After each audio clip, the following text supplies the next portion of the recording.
हमारे सभी सम्मानित, हमारे बहुत ही आदरणीय और हमारे समक्ष कई अंचलों से,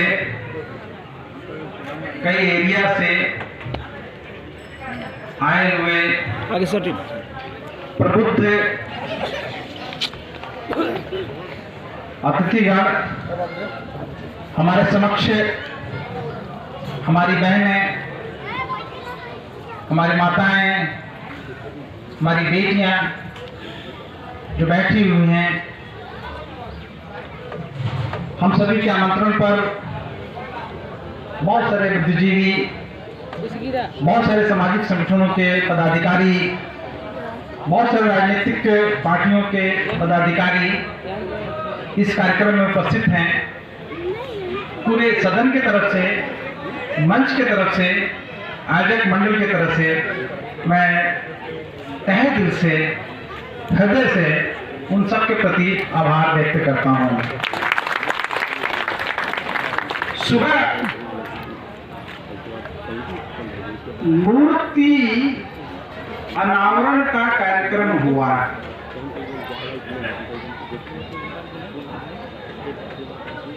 और इस बात को बार बार हम लोगों ने मंच से दोहराया। मूर्ति अनावरण कार्यक्रम के बाद ये विचार की मूर्ति की स्थापना का कार्यक्रम शुरू हुआ है। मूर्ति की स्थापना विद्यालय प्रांगण में हुआ, लेकिन विचार की स्थापना इस आंगन में हो रहा है। और इस आंगन में दो महत्वपूर्ण व्यक्ति मुझे दिखाई दे रहे हैं। एक का नाम है सरस्वती देवी। तो जिस आंगन में सरस्वती हो, उस आंगन में ज्योति भी है। मुझे बड़ा सुंदर लगेगा ना कि एक तरफ सरस्वती और दूसरी तरफ ज्योतिनाथ, माने ज्योति।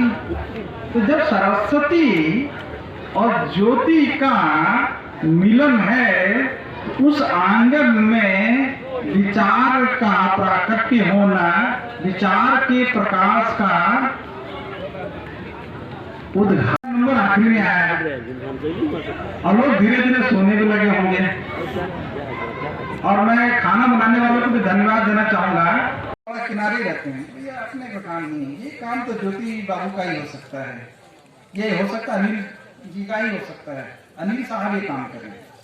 किसी का दायित्व वो निभाए, हमारा काम ये नहीं है। यहीं से हम लोग असफल हो जाते हैं, यहीं से हमारा जो है पतन शुरू हो जाता है। यहीं से विकास की गति, वैचारिक विकास की जो लय है, वैचारिक विकास की जो गाड़ी है, वैचारिक जो है क्रांति जो होने की थी, विचार की जो धारा है, विचार का जो तूफान मेल है, वो पैसेंजर में परिवर्तित हो जाता है।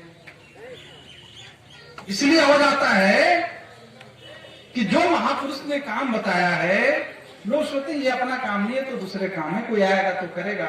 जैसे इधर महेंद्र राय साहब आ गए तो वो करेंगे, लालजी पंडित साहब आएंगे तो वो करेंगे, या ज्योति बाबू करेंगे, या शिवाजी बाबू करेंगे, ये करेंगे, बाकी लोग लापरवाह हो जाते हैं, हमारे जैसे आप जैसे समझ। यही जो है कार्यक्रम में समझने की जरूरत है कि जब कोई महापुरुष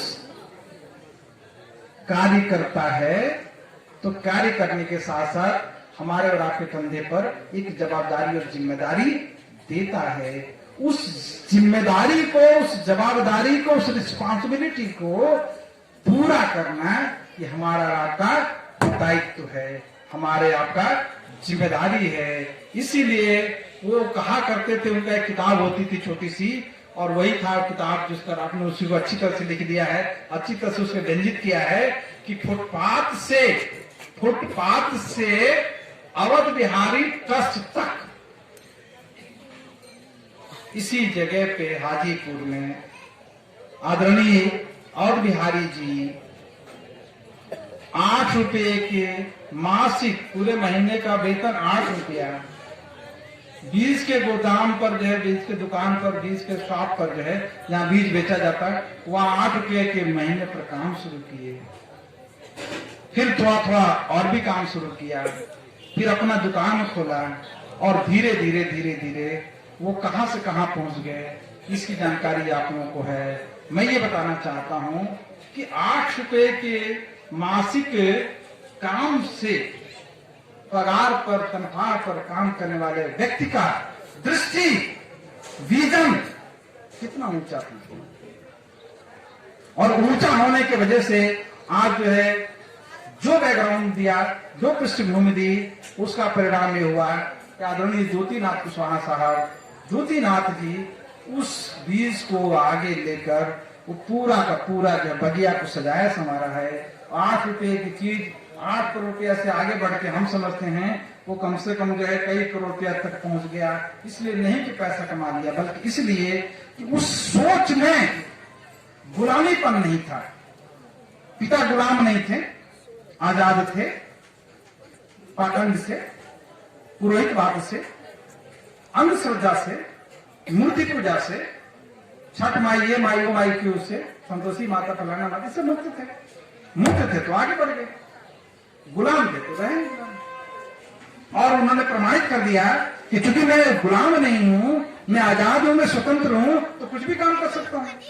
डॉक्टर अम्बेडकर कभी किसी मंदिर में नहीं गए, कभी किसी पाखंड का पालन नहीं किया, कभी किसी अंधविश्वास में नहीं गए। दुनिया के सबसे शिक्षा प्राप्त व्यक्ति, दुनिया के सबसे महानतम व्यक्ति, दुनिया के सबसे बड़ा विद्वान बन गए। ऐसे ही जितने कर्मठ लोग हैं इस देश में नहीं, दुनिया के किसी भी देश में, जिसको आदरणीय गुप्ता साहब ने बड़ी अच्छी बात कही थी, बड़े गैलीलियो का नाम लिया, न्यूटन का नाम लिया, बड़े सारे विद्वानों का, साइंटिस्ट का, वैज्ञानिकों का नाम लिया। वो क्यों पैदा हुए दुनिया के अन्य देशों में, भारत में क्यों नहीं पैदा हुए? उसको जो है गुप्ता जी जो बोल रहे थे, अच्छी बात यह है कि हमारे देश में हम यदि पाखंड, अंधविश्वास, अवैज्ञानिक सोच लेकर रहेंगे तो कभी भी हम वैज्ञानिक रूप से संपन्न नहीं हो सकते। कभी जापान नहीं हो सकते, कभी यूरोप नहीं हो सकते, अमेरिका को मात नहीं दे सकते, दुनिया के बड़े से बड़े देशों के समक्ष खड़ा नहीं हो सकते। इसलिए कि हमारे यहाँ पाखंड के साथ साथ लोगों को गुलाम बनाने का षड्यंत्र किया जाता है। तब मुझे कहना पड़ता है कि एक अच्छे बाप के, अच्छे पुत्र के अच्छे संकल्प का भी ये कार्यक्रम है कि नहीं है? है कि नहीं है? और ताली होनी चाहिए, होनी चाहिए कि नहीं? होनी चाहिए कि नहीं?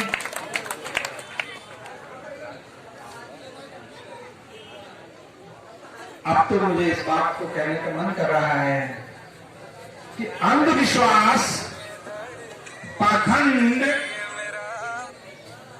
को मिटाएंगे। अंधविश्वास, पाखंड, जितने भी षड्यंत्र हैं उसको मिटाएंगे। और हर साल बाबू और बिहारी सिंह की पुण्यतिथि या जन्म तिथि दोनों हर साल खुशियों भर से मनाएंगे। बोलो बिहारी जिंदाबाद, बाबू बिहारी सिंह अमर रहे, बाबू आबा बिहारी सिंह अमर रहे। अंधविश्वास, अंधश्रद्धा, पाखंड को मिटाएंगे और हर साल पूरे खुशियों से उनके जन्म दिवस को भी, उनके पुण्यतिथि को भी मनाएंगे। ठीक है, तो आज का ये कार्यक्रम विचार उत्सव का कार्यक्रम है और विचार उत्सव को समझने के लिए मैंने थोड़ी बहुत भूमिका बना दी है। और अब बात खत्म करना चाहेंगे फटाफट, क्योंकि अब खाना बिल्कुल तैयार हो रहा है। खाना तैयार हो जाए तो उंगली उठा दीजिएगा, तुरंत हम लोग उधर आ जाएंगे। वे 2 वक्ता भी हैं, उनको भी सुनना है कि कार्यक्रम की अध्यक्षता जो कर रहे हैं उनको भी सुनना है, नहीं तो वो गाली देंगे कि सारा समय तो भाई ले गया, मुझे तो बोलने नहीं दिया। तो मैं उनसे माफी भी चाहूंगा और आप लोगों को निवेदन करूंगा कि जितनी तन्मयता से, जितनी शालीनता से, जितने प्राणपण से, जितनी निष्ठा से आप बैठे हुए हैं, इसी निष्ठा, इसी प्राणपण को जो है बनाए रखना है। क्यों कि यहाँ सीखने का कार्यक्रम हो रहा है। यहाँ सीखने का कार्यक्रम हो रहा है और जो सीखता है वही जीतता है। बोलो जय भीम, बोलो जय भीम, बोलो जय भीम। जो सीखता है वही। हमारे बीच में वैज्ञानिक आई हुई हैं, बिना पढ़े आई हैं क्या? क्यों? हमारे बीच में अध्यक्षा बैठी हुई हैं, बात तो सीखी हूँ, चेयर पर्सन है। हमारे बीच में वैज्ञानिक बैठी हुई हैं, टीचर्स बैठी हुई हैं, अध्यापिकाएं बैठी हुई हैं, प्रोफेसर बैठे हुए हैं। वो कैसे? वो मंदिर में घंटा हिलाने से क्या है? उनको बोलो कि स्कूल में मत जाना, जाओ मंदिर में घंटा बजाना और तुमको जो है वाइस चांसलर बना दिया जाएगा, हेड ऑफिस का डायरेक्टर बना दिया जाएगा या प्रिंसिपल बना दिया जाएगा। वो बन पाएंगे क्या? नहीं ना। तो इसका मतलब ये है कि जो सीखेगा वही जीतेगा, वही जीतेगा। जो सीखेगा वही जीतेगा। तो यहाँ सीखने का काम हो रहा है, तो आप बोलो कि हमें जीतने का काम कर रहे हैं। तो यहाँ सीखने का काम हो रहा है कि नहीं हो रहा है? सीखने का काम हो रहा है, तो धीरे धीरे जीतने का भी काम हो रहा होगा। राजनीतिक तौर पे सीएम पीएम कोई भी बने, वो बहुत दिनों तक न सीएम रहते हैं न बहुत दिनों तक दूसरा मोबाइल लेना पड़ा, क्योंकि कभी कभी सीएम 26 जनवरी को सीते में रह जाते हैं। उनको जोड़ तो उनमें सीने में रह जाते हैं। सबको सीना है, मैंने सीएल डाला ना, लेकिन वीडियो डाले तो सीते में रह जाते हैं सीएम लोग और पीते में रह जाते हैं। सत्यानाश किसका होता है? मोबाइल बात करेंगे। सत्यानाश किसका होता है? समाज का सत्यानाश होता है, राष्ट्र का सत्यानाश होता है। आज हमारा समाज का सत्यानाश हो चुका है, आज हमारे राष्ट्र का सत्यानाश हो चुका है। इसलिए सीने वाले और उधर पीने वाले, इन दोनों ने हमारे देश का सत्यानाश किया। आज हमारा देश पूरे विश्व में बदनाम हो चुका है। मैं डंडे के चोट पे बात कह रहा हूं। पूरे वर्ल्ड में जाइए, लोग कहते हैं हमारे देश में ऐसा क्या हो रहा है कि सरकारों की पुलिस, जिसको सीसीए कंडक्ट रूल्स में साफ साफ बोला जाता है पब्लिक सर्वेंट, आईपीसी में हर जगह लिखा हुआ है लोक सेवक। जो पब्लिक का सर्वेंट है, जो लोक का, जन का सेवक है, जिसको सेवा करना चाहिए, वो डंडा मारता है। पूछो कि भाई तुम्हारे देश में लोकतंत्र है तो पुलिस वाले आपको डंडा क्यों मारते हैं? के बाद गांधी जी, जो मोहनचंद करमचंद थे, एडवोकेट मोहनचंद करमचंद, उनको गांधी बना दिया इस पवित्र भूमि में। उस पवित्र भूमि का नाम है बिहार। और उसके पहले तो आप जानते हैं कि बुद्ध ने जो बौद्धिक क्रांति की सांस्कृतिक सभ्यता दुनिया को सिखाया था, भारत को विश्व गुरु बनाया था, वो आपकी सरजमी से हुआ था, बिहार से हुआ था। बिहार की भूमि के आप सभी लोग बैठे हुए, बिहार भी, वैशाली भी, आप भी सचमुच जो है प्रणाम के पात्र हैं, अभिनंदन के पात्र हैं। ऐसे मंच पर, ऐसे कार्यक्रम में जहाँ एक भी कुर्सी खाली नहीं है, जितनी कुर्सी लगी तो उससे 10 गुने लोग जो 10, 15, 20 उधर खड़े हैं, 20-25 उधर हैं, उससे ज्यादा लोग तो खड़े मिल रहे हैं। ऐसे जगह पर जो है इतनी अच्छी बात करने का मन कर रहा है। और वही बात है कि हम लोग अपने मार्गदर्शकों, अपने महापुरुषों के बताए हुए मार्ग पर नहीं, उन्होंने निर्देश दिया है, आदेश दिया है कि करो, और हम नहीं करते हैं तो मैं तो अपने को नालायक मानूंगा। वो कहते हैं कि मंदिर में जाने से तुम डॉक्टर, इंजीनियर, वैज्ञानिक, हाईकोर्ट के जज, गवर्नर नहीं बन सकते। फिर भी लाइन में लगे होंगे क्योंकि लायक लोग हैं। हमारे महापुरुष एक नहीं हजारों हैं, 123 महापुरुषों की लिस्ट लेकर हम लोग चलते हैं। 123 महापुरुषों की एक लंबी लिस्ट है और सारे के सारे महापुरुष आदेश देते हैं। जागृत लोग थे, हमें रात को जगाया और बोला कि पाखंड से मुक्त हो जाओ, अंधविश्वास से मुक्त हो जाओ, मंदिर मस्जिद से नहीं, बल्कि तुम बौद्धिक चेतना को संपन्न करो, शिक्षित हो जाओ। शिक्षित होने के बाद अपने पुरुषार्थ को जन्म दो। जो ही पुरुषार्थ को जन्म देने की बात आई, तुरंत इस देश में जो है एक नारा दे दिया गया प्रार्थना के माध्यम से, स्कूलों के माध्यम से, और उसमें बोला जाता है कि हाथ जोड़ के बच्चों से डेली सिखाया जाता है। वो प्रार्थना सारे टीचर्स जानते हैं, सारे के सारे टीचर्स कहते हैं कि इतनी शक्ति हमें देना दाता, मन का विश्वास कभी कम न हो, पहाड़ पर भी चल जाए, ये भी कर दें, वो भी कर दें।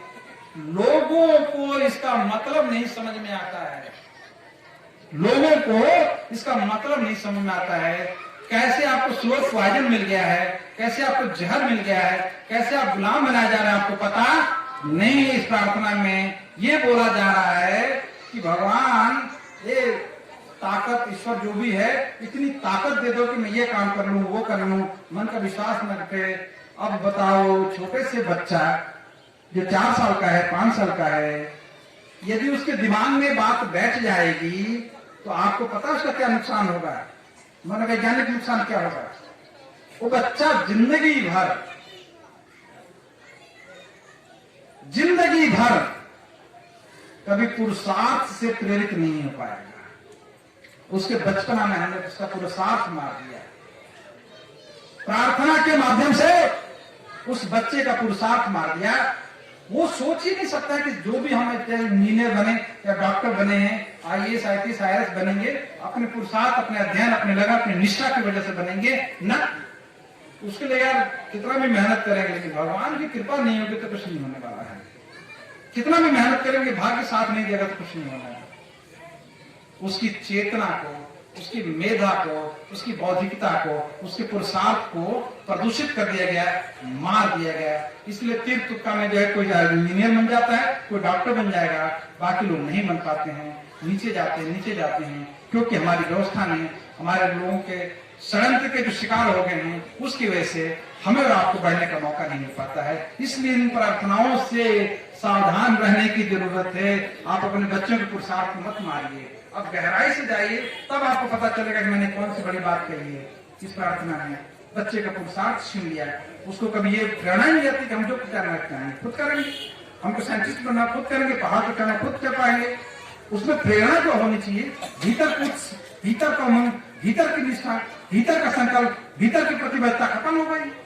इतना षड्यंत्र इस देश में किया जाता है। उसी के विरोध में आदरणीय अवध बिहारी जैसे महापुरुष, बाबू जगदेव प्रसाद जैसे, बाबू राजेंद्र प्रसाद जैसे, ये राजेंद्र नहीं, ऐसे कितने महापुरुष हैं जो खड़े हुए, आदरणीय ललित सिंह यादव, रामास्वामी नायकर, ऐसे हजारों लोग जो है पूरे भारत में जो है जन चेतना, जन जागरण का जो काम कर रहे थे। उन्होंने एक ही बात कही थी कि हमारे लोगों में जो प्रेरणा है, उत्साह है, उमंग है, वो उत्साह है, वो भरो, ताकि उसका पुरुषार्थ जागृत हो जाए। पुरुषार्थ जागृत होगा तो डॉक्टर अम्बेडकर बनेंगे, पुरुषार्थ जागृत होगा महात्मा ज्योतिबा फुले बनेंगे, पुरुषार्थ जागृत होगा तो एक से एक महापुरुष बनेंगे। पुरुषार्थ जागृत नहीं होगा तो वो सत्यानाश के कगार पर पहुंच जाएंगे, मौने वैज्ञानिक रूप से गुलाम हो जाएंगे। इन्हीं शब्दों के साथ मैं आप लोगों के प्रति आभारी हूँ कि आपने बड़े धैर्य से, धैर्य से मेरी बात को सुना। मैं आपका अभिनंदन करता हूँ।